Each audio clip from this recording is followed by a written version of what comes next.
World top rankings ఉన్న యూనివర్సిటీస్లో ఎలాంటి IELTS రాయకుండా ఫ్రీ ఎడ్యుకేషన్ అండ్ స్కాలర్షిప్ అందుకోవాలంటే కాంటాక్ట్ విదేశ్ కన్సల్ట్స్. నమస్కారం, వెల్కమ్ టు ఐ డ్రీమ్. నేను మీ విజిత. ప్రస్తుతం మనతో పాటు ఉన్నారు ప్రముఖ ఆధ్యాత్మికవేత్త సుభాష్ శర్మ గురువు గారు. నమస్కారం గురువు గారు. శ్రీమాత్రే నమః. గురువు గారు, వివాహ సమయంలో వధూవరులకి భాషికం కడుతూ ఉంటారు. ఎందుకని గురుగారు? దాని వెనకాల ఆంతర్యం ఏమైనా ఉందా? తప్పకుండా తెలియజేస్తానమ్మా. ముందుగా ప్రేక్షకులందరికీ శ్రీమాత్రే నమః, శ్రీ గురుభ్యో నమః. నమో దేవ్యై మహాదేవ్యై శివాయై సతతం నమః. నమ ప్రకృత్యై భద్రాయై నిహతాం ప్రణతాస్మిత. వివాహం అనేటటువంటిది హిందూ ధర్మంలో ఒక గొప్పనైనటువంటి పండగ. జీవితంలో వివాహంలో చేసే ఒక్కొక్క ఘట్టానికి ఒక్కొక్క విధానాన్ని మన సనాతన ధర్మం తెలియజేసింది. కేవలం బాసింగమే కాదు, వివాహంలో జరిగేటటువంటి కన్యాదానం మొదలుకొని తాలి మంగళసూత్రం కట్టేంత వరకు చేసే ఒక్కొక్క క్రియ చాలా పరమ పవిత్రమైనటువంటిది. ఆధ్యాత్మిక ధర్మంతో పాటు సనాతన ధర్మ విలువల్ని కూడా తెలియజేసేటటువంటిది ఈ వివాహంలో ఉండేటటువంటి బాసింగం యొక్క ప్రత్యేకత. బాసింగం గురించి ఒక శ్లోకం చెప్తారు. బాసింగం ముఖవచ్చస్యం బాహ్య జీవన అభివృద్ధిరస్తు. అంటే బాసింగం అనేటటువంటిది కట్టుకోవడం ద్వారా దంపతులలో ఏంటి అంటే పరస్పరమైనటువంటి ఒక సంబంధం అనేటటువంటిది ఏర్పడుతుంది. అది వైవాహిక జీవితంలో అది బాసింగంతో మొదలుకొని మంగళసూత్రం వరకు కొనసాగుతూ ఉంటుంది. వివాహంలో బాసింగాలు అనేటటువంటివి వధువు తరపున 2 బాసింగాలు కడతారు, వరుడి తరపున 2 బాసింగాలు కడతారు. అది కన్యాదానమైన మరుక్షణము 2 బాసింగాలను తీసేసేసి రెండింటిని కూడా మార్చుతూ ఉంటారు. అంటే వధువుకు కట్టినటువంటి బాసింగం వరుడికి, వరుడికి కట్టినటువంటి బాసింగం వధువుకి, రెండింటిని కూడా మార్చడం జరుగుతుంది. అర్థం ఏంటి? కన్యాదానం అయిపోయింది అంటే చాలు, సుముహూర్తం జీలకర్ర బెల్లం పెట్టారు అంటే చాలు, ఇక ఇద్దరు ఒకటే అని అర్థము. దాంట్లో తెలియజేయడానికి బాసింగం అనేటటువంటి కథ. అలాగే బాసింగం కట్టడం వల్ల ఏమవుతుందంటే కొత్తగా ఉన్నటువంటి దంపతులకు అనేక మంది జనాలు వస్తూ ఉంటారు ఆశీర్వదించడం. బంధువులు, మిత్రులు, శ్రేయోభిలాషులు ఇలా ఎంతో మంది వస్తూ ఉంటారు. బాసింగం కట్టడం వల్ల ఇక్కడ ఈ నుదుటి మీద బాసింగం కట్టడం వల్ల ఏమవుతుంది అంటే చెడు ప్రభావం అనేటటువంటిది వధూవరుల మీద పడకుండా ఆ బాసింగం అనేటటువంటిది ఒక రక్షణ కవచంలా కాపాడుతూ ఉంటుంది. అందుకే వాళ్ళ జీవితంలో ఇప్పుడు కొంతమంది ఈ పెళ్ళికి వచ్చేటటువంటి వాళ్ళు అందరూ మేలు కోరుకునేటటువంటి వాళ్ళే కాదు. కొంతమంది కీడు కోరుకునే వాళ్ళు ఉంటారు. అరే వీడికి పెళ్ళి అవుతుంది, మనకంటే మంచి అమ్మాయి దొరికింది కదా అని చెప్పేసి ఎంతోమంది నరదృష్టి అని అంటూ ఉంటారు కదా, అలాంటి దృష్టి ప్రభావం కూడా పడే అవకాశాలు వివాహ సందర్భంలో ఏర్పడుతూ ఉంటాయి. అదే రకంగా ఒక శుభకార్యం చేసేటప్పుడు ఎన్నో రకములైనటువంటి ఆటంకాలు వస్తూ ఉంటాయి.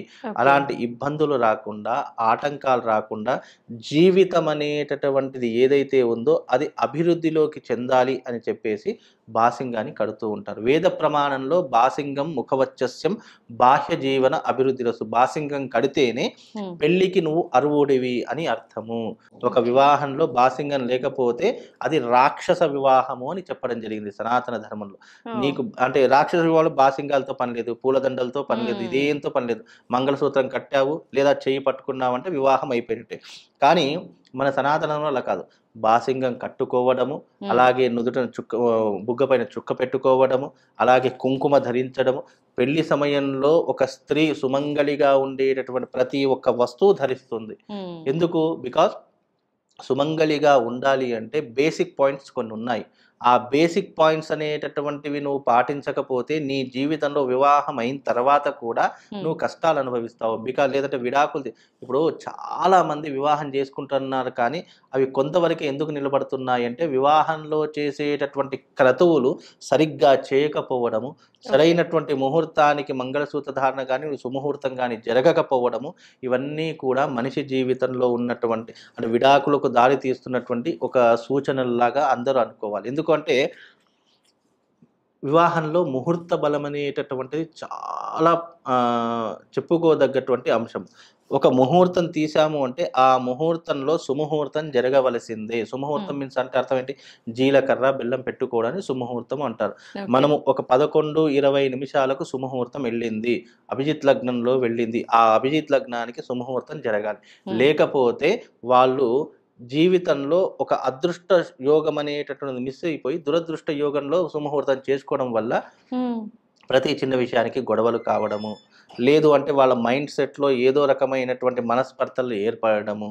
అంటే పెళ్ళైనప్పుడు బాగానే ఉంటారు, ఒక 10 రోజులు బాగుంటారు, 20 రోజులు బాగుంటారు, కొంతమంది సంవత్సరాంతం వరకు ఇక సంవత్సరం అయింది అంటే చాలు అనేక రకమైన ఇబ్బందులు. దానికి వాళ్ళ జీవితంలో ఏం చేయాలో అర్థం కాదు, జాతకాలు చూయిస్తారు.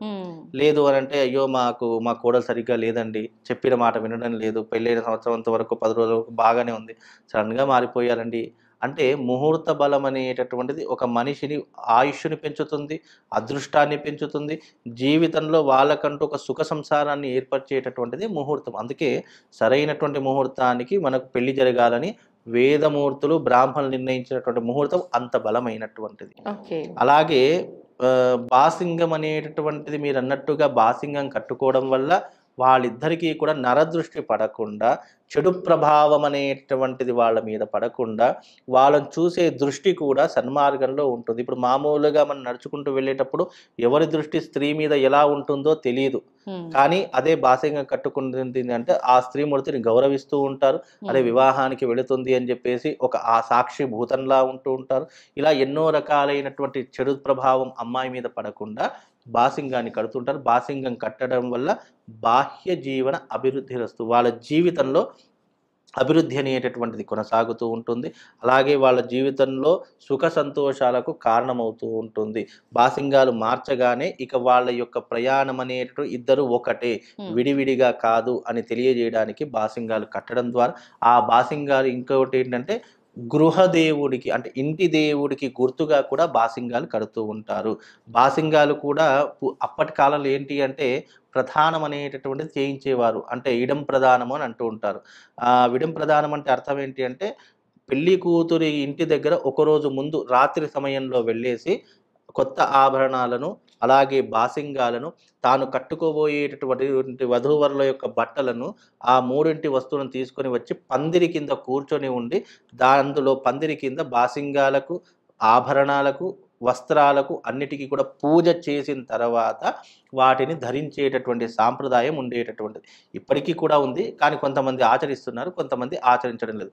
ఎప్పుడైనా సరే ఒక గృహంలో వివాహం జరిగేటప్పుడు ఒకరోజు ముందుగానే వాళ్ళు ఒక ఊరు నుంచి ఇంకో ఊరికి వెళుతున్నారు అంటే రాత్రి సమయంలో విడం ప్రధానం అనేటటువంటిది చేసిన తర్వాతనే గ్రామాన్ని దాటాలని సనాతన ధర్మం తెలియజేసింది. కానీ ఇప్పుడు అలా కాదు, ఎక్కడైతే పందిట్లో వెళ్తున్నారో అక్కడే అదే రోజున వివాహంలోనే ప్రధానం చేసేసి వివాహం చేస్తున్నారు. ప్రధానం అనేటటువంటిది పరమ పవిత్రమైనటువంటిది. ఇప్పుడు మనకు వంకుంగరం పెడుతూ ఉంటారు, అలాగే పసుపు కొమ్ము కడుతూ ఉంటారు, అలాగే ఆభరణాలు వేస్తూ ఉంటారు, మనకు చీర చేతిలో ఇస్తుండే, రేపు తలంబ్రాలకు కట్టబోయేటటువంటి చీర ఒకరోజు ముందుగానే ఇస్తున్నారు. ఇవన్నీ ఏంటంటే సాంప్రదాయ వివాహం అనేటటువంటి ఘట్టంలో ఇవన్నీ కూడా సనాతన ధర్మం ఏర్పరిచినటువంటి సాంప్రదాయాలు.